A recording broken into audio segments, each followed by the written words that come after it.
You've probably heard of the idea that education is not the same thing as schooling. Maybe from that old quote that goes something like, "I've never let my schooling interfere with my education," which was not a Mark Twain quote, by the way. It was some other author I've never heard of. Anyway, that idea probably isn't new to you, right? Some people do become educated without school, and some people go through school without becoming educated. Therefore, education, school, not equivalent. And yet, most people use the two words interchangeably. And why shouldn't they? The dictionary basically says, yep, they're the same. Now, I may have given this video a provocative title, but I'm not actually here to say that the dictionary is incorrect. Most people do, in fact, say education when they're just talking about school. The dictionary correctly describes usage. Good job, dictionary. But I do think our common understanding of the word education is limiting us. There's a lot of baggage tied to that word, and that baggage makes it harder for us to make progress on education. So let's unpack some of that baggage, and then we can repack it into a new frame of mind that can hopefully help us move beyond what education is and start to see what education could be. So, for the first thing to unpack, let's start with what I talked about at the top, which is that conflation between school and education. It's really pervasive. If someone asks me about my education, they expect me to tell them how many years I spent in school, maybe where I went to school, what kind of degrees I might have, or what I studied in school. There were 3 blank lines after high school to list more education. Those habits of language are limiting. For one thing, they lead us to devalue stuff outside of school that has real educational value, like a lot of stuff right here on good old YouTube.com. But the more important limitations come up when we want to think about improving the education system. If education equals school and school equals education, then any improvements we come up with are going to be heavily biased towards what schools are already doing and biased against things that schools don't normally do. For instance, we're biased toward keeping a grading system that was designed to rank and sort and exclude students, even when what we want is equity and inclusion, just because we have a hard time thinking of school without thinking of grades. And we're also biased against ideas that are probably super helpful but don't feel schoolish enough, like the benefits of free playtime for kids or age-mixed interactions. So we end up minimizing those things. So that's our first level of baggage unpacked. School-like methods are not the only way to get an education. We tell them, go to school, get an education. And the idea of getting an education brings us to our next level to unpack. People tend to think of education as an item, almost a tangible thing, something that can be given and received. Sometimes when people say education, they're literally talking about the piece of paper that you get at the end. This very transactional way of thinking about education causes all kinds of problems. For example, you can make the case that the student loan crisis was caused in part by education being marketed as a transaction. You pay for college in order to get an education, and then with that education you can then get a job that will pay you well enough to be able to pay back the loans. And when those good-paying jobs didn't show up as advertised, people started wanting their money back. If education is just a commodity and it's not doing what it says on the tin, then of course people want that debt canceled. Another problem is that thinking of education as an item can make teaching worse. Most teachers are well aware that education is not a thing that can be simply dumped into the brains of children. It doesn't work that way. But lots of other people, policymakers, school board members, parents, even students, are still influenced by the very outdated idea that education is simply given by the teacher and received by the student. And these influences definitely restrict the quality of learning that occurs. So that's a second layer unpacked. Education is not just a thing that can be passed around like a commodity. Now the third layer is where things start to get a little bit weird. But don't worry, it's the last one we're going to do. We're almost done unpacking.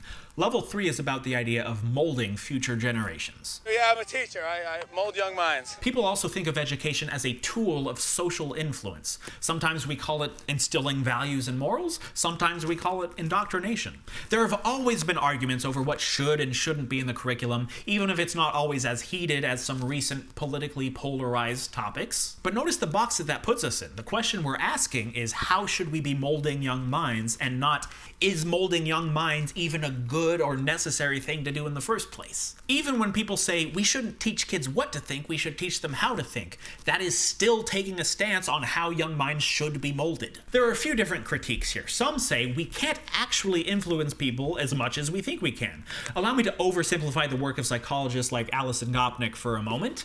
Kids will be who they're gonna be, and our job as adults is to nurture nurture and support and care for them, keep them physically and mentally healthy as best we can, but we can't actually control the details of how they're going to turn out, and we shouldn't pretend to be able to. Others might say that molding future generations is just unnecessary. There's this concept called enculturation, that young people will naturally acquire the norms and values of the broader culture, and we don't actually need to be systematic about it, at least not on an institutional level. Beyond that, you might say that institutional enculturation is actually a harmful and destructive thing to do, at least in its extreme forms, like the Indian residential schools where indigenous young people were kidnapped, abused, and stripped of their language and cultural heritage in the name of assimilation.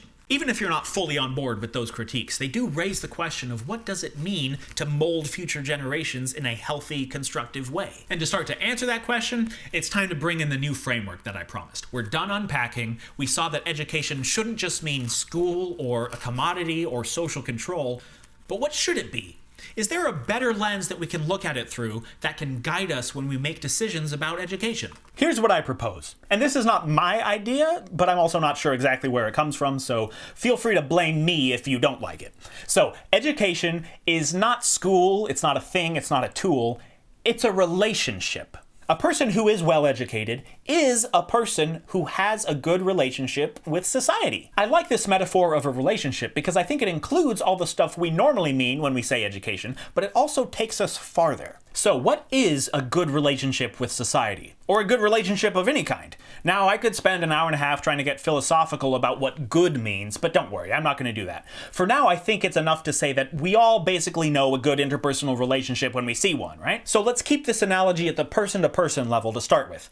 For any relationship between two people, whether they're friends, family members, business associates, or romantic partners, pretty much all good relationships will have certain things in common. One of those things is knowledge. If you want to have a good relationship with a person, you're going to need to know some stuff about the person. If you want to have a good relationship with society, you should know some things about how the world works, whether that's history, civics, science, and you're also going to need to know some skills that are useful in daily life. But viewing education as a relationship also implies that the goal shouldn't just be maximizing the amount of knowledge. In interpersonal relationships, knowing too much is usually invasive and inappropriate. You know, my coworkers know me in a very different way than my family does, and that's a good thing. So in education, maybe we shouldn't put such a high value on everyone having the same knowledge. We should expect people to have knowledge that is appropriate for their interests, their ambitions, and the communities they live in. And that's another thing I like about the relationship metaphor. It works on multiple levels. We can look at relationships between individuals, but we can also look at relationships between an individual and their community, or between communities, or on the scale of national and international communities. And different kinds of knowledge are going to be appropriate at each of those scales of relationship. Someone who has a good relationship with society is probably going to have knowledge that is useful for operating at each of those levels. But of course, it's not just about knowledge. Good relationships also require empathy, communication, reasoning, compassion, humility, assertiveness, kindness, humor. All of those things might fall under the category of character education in schools, but to me it's a lot more natural to think of those things in the context of relationships. Because the way people develop those qualities is very different from the way they develop academic knowledge in schools. It should also be pretty obvious that good, healthy relationships are not controlling. There needs to be a certain level of openness to respect other people for who they are and not who you want them to be. Of course, it's important to set boundaries and maintain them. The point here is not to be 100% accepting of every possible action, but in healthy relationships, we cannot specify who the other person gets to be. And I'm not just talking about how a well-educated person should treat others. I'm also talking about how we educate young people. To go back to that idea of molding young minds, I think it's also useful to ask ourselves, how much are we willing to mold our friends' minds? What about our spouse's mind or our neighbor's mind? And in the case of kids, where is the line between having high expectations and having oddly specific expectations? Another thing good relationships have in common is reciprocity. There's a give and take. It's a two-way street. Now, this is very different from being transactional, but the difference is subtle, so let me give you an example. When I was a student, I often felt weird about the fact that the only reason I was doing my schoolwork was for my own benefit. I had been told that all the stuff I was working on would be really useful in my future, which but certainly on a per assignment basis, I was only doing it to preserve my grade. And that's what made it feel transactional. I had to do all this work in exchange for the sense of self-worth that was attached to my grade. An attachment I didn't ask for, by the way. Grades had almost been marketed to me the way beauty products are marketed to young girls. I had to spend academic effort in order to get the thing that other people were using to define my worth. It was all for my own good. No one else was benefiting from my schoolwork, and that made it feel even more hollow. Now, imagine an alternate universe where my academic learning had been in a context that mattered beyond my own ego, where my learning could make someone else's day better, where I could look over at my classmate's face and see not disappointment or jealousy because they got a lower score than I did, but gratitude because I got to do something for them that mattered, where my learning wasn't just about my own advancement, but about my responsibilities to other human beings at all scales of relationships that I talked about earlier. You see, in a good relationship, reciprocity isn't just about the bidirectionality of exchange. It's about where the meaning is located.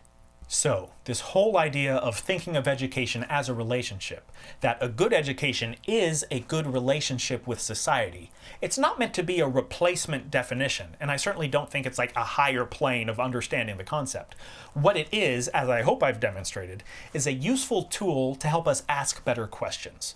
Whenever we're faced with choices in education, whether we're deciding what time the first bell should ring in the morning, or we're deciding how to handle learning during a pandemic, or we're deciding how to completely reimagine the institution of school, we can ask ourselves, what is going to help people build better relationships at all levels of society? It won't make those choices easier necessarily, but maybe we can make those choices better.